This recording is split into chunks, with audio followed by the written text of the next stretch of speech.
এক ছেলে তার বাবার কাছে সাইকেল চায়, তার বাবার কাছে সাইকেল চায়, বাবা আমাকে একটা সাইকেল দাও। বাবা ছিল স্কুল মাস্টার। তো বাবা স্কুল মাস্টার, তার বেতন কি, সে কিভাবে সাইকেল কিনে দিবে? কিনে দেয় না। ছেলেও নাসুর বান্দা, সাইকেল চাই কিনে দেয় না, সাইকেল চাই কিনে দেয় না। একবার ছেলে বাবাকে বলল, বাবা আমাকে সাইকেলটা কিনে দাও না। বাবা রাগ করলেন, রাগ কিয়ে বললেন, আরেকবার সাইকেল চাইবি তাহলে পিটামো, তুই আমাকে বিরক্ত করতেছিস। কি বলেন, আমরা বিরক্ত হই না মাঝে মাঝে? সন্তান যদি বেশি আমার ক্ষমতার বাইরে যদি সন্তান কিছু চায় তাহলে আমরা বিরক্ত হয়ে যাই। আরেকবার চাইবি তাহলে পিটা দেবো, তাহলে মাইর দেবো তোকে, তুই আমাকে বিরক্ত করতেছিস। সন্তান বারবার চাওয়ার কারণে বাবা বিরক্ত হয়ে গেল। সন্তান কিন্তু নাসুরবন্ধ। সন্তান বাবার দিকে তাকিয়ে করুণ সুরে কাঁদতে কাঁদতে বলল, বাবা তুমি ওকে মারবা? তুমি ছাড়া আমি কার কাছে চাইবো বলো? তুমি ছাড়া তো আমার আর চাওয়ার জায়গা নাই। তুমি আমার আব্বা, এছাড়া আমি কার কাছে চাইবো?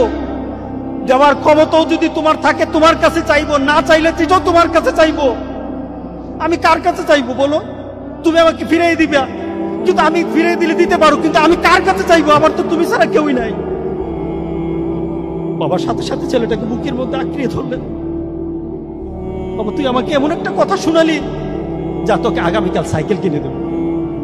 সুবহানাল্লাহ, সুবহানাল্লাহ। তার মানে কি, ছেলে তার বাবার হৃদয়ে টাচ করেছে।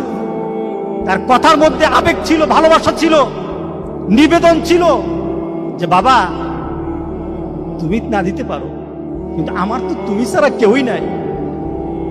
তুমি না বল আমাকে ফিরিয়ে দিতে পারো, কিন্তু আমার চাওয়ার জায়গা তোমার ছাড়া আর তো কেউই নাই, আমি তোমার কাছেই তো চাইবো। আমরা যদি মাবুদের দরবারে, আল্লাহর দরবারে এভাবে চাইতে পারতাম, যেই মাবুদ দিতেই পারে, দিতেই পারে, দিতেই পারে, একমাত্র যিনি দিতেই পারে, তার কাছে ওই আবেগ দিয়ে যদি চাইতে পারতাম, কোনোদিন কোনো জিনিস আমাদেরকে ফিরিয়ে দিতেন না, কোনোদিন ফিরিয়ে দিতেন না। আমরা চাইতেই পারি না, আমরা ওইভাবে আল্লাহর দরবারে চাচ্ছি না। আমরা যদি চাইতে পারতাম তাহলে পৃথিবীতে আমাদের এই তো বিপদ থাকতো না।